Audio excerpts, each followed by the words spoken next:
Hey kids, and welcome to the show. Today I'm going to be talking to you guys about standing up for yourself. Yes, you heard me right, standing up for yourself. And why should I be talking about that? Well, the reason is a lot of us have never been taught how to properly do it without creating more conflict. Because typically, when you're standing up for yourself, it's because there is some conflict being introduced into your life. Because if there wasn't conflict, you wouldn't have to stand up for yourself, right? So, this is what we're talking about today. We're talking about those times where you need to stand up for yourself in order to make sure that you are treated with dignity and respect. So, how do we do that? Well, number one, we have to find out who we are. Take some time and meditation and know that there are certain things in life that we absolutely need to stand up to and to stand up for. Then we need to decide what our boundaries are and who we're going to allow into our personal space.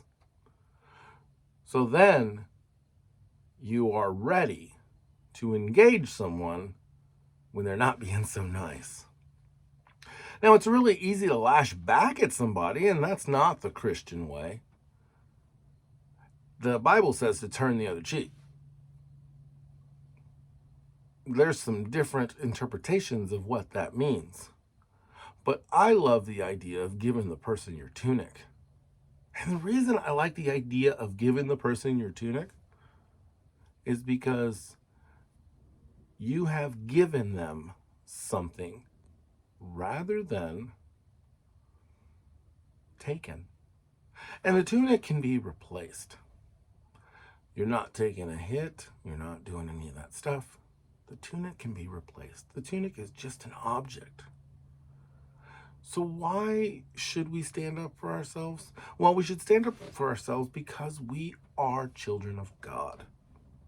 And for no other reason than we are born with that dignity. We are the children of God. And therefore, we should strive for that dignity. When someone comes into our life and they're doing something negative and it's something you don't like, sometimes you kind of shut yourself off because you don't want the conflict. But if people know who you are and know that you are a strong person, when the conflict arises and you make a statement, they know it's a statement of truth.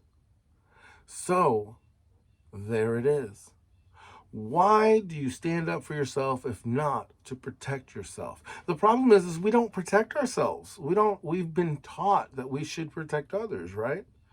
And not worry about ourselves because everything we do should be for other people. Well, that is true to a certain extent. But we can't give out of what we don't have. We can't give what we don't have. Yeah, I said that twice. We are taught in a society that we can give what we don't have. We've been groomed to understand that we can give what we don't have. Here is an example. I call it faux philanthropy. And that is, it started for me, my first product, and nothing against this product. I enjoyed this product, but Tom's shoes. They're comfortable shoes. You buy a pair and they send a pair to a person in need. Philanthropy. Now, that is not philanthropy on the side of Tom's. It is on the side of the person that buys it and thinks that that is all they need to do to send, just send a pair of shoes. That's it. That's all you need to do. Well, we're in this society that we think the other is more important. Well, we are also in a very selfish society where, yes, the other people are important, but only if those other people are like me. So we find ourselves standing up for ourselves in a society where half of them dislike us before they've met us because of a certain ideation. For example, I'm a pro-lifer. I say that over and over again. And there are people that will not engage with me because they're pro-choice.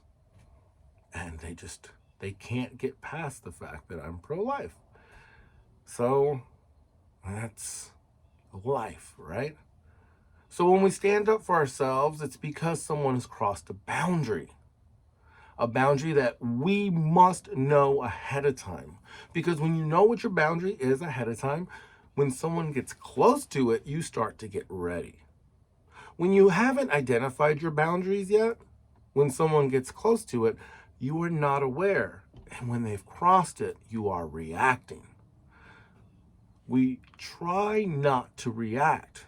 We try to make life around us react to us. And that's really hard when you're someone that's shy.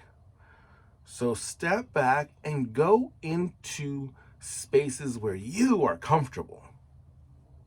You know, when a friend says, hey, let's go out to dinner and I want to go to this place, and you know in your heart that that place is loud and there's a lot of people around, and you don't want to eat there, but you also want to be friends with this person, and then you are afraid to say, you know, I don't like that place because you're afraid that they are going to not be your friend or be upset with you. Instead of just saying, hey, listen, I really want to spend the evening with you, but that place really stresses me out because of A, B, and C. Now remember, this is your friend you're talking to, not a stranger, but A, B, and C. Do you think we can pick some place that be a little less A, B, and C? And if your friend says, no, we're already here, let's just go in, it'll be fine. Well, then that's the person you want to distance yourself from. If your friend says, oh, I didn't even realize you didn't like this place. You know, there's another place down the street, I'm sure, or let's look something up. That's your friend. That's your ally. You need to spot those people out, because the people you want to put your time into are the people you know will be putting their time into you. When someone is not willing to change for you on little things, little insignificant things, well, then when it comes to something big or something tragic, can you rely on them not to just change? So standing up for yourself is standing up for you and your family.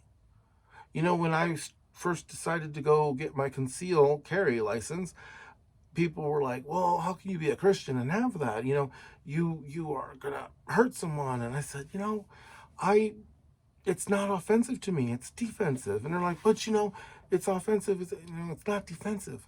I don't have it because I'm trying to protect myself either. I have it because I need to protect the father of my children. Yeah.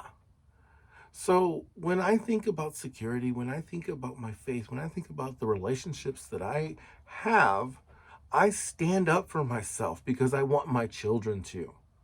And sometimes I'll stand up for myself in a very rigid way and maybe not make so many friends.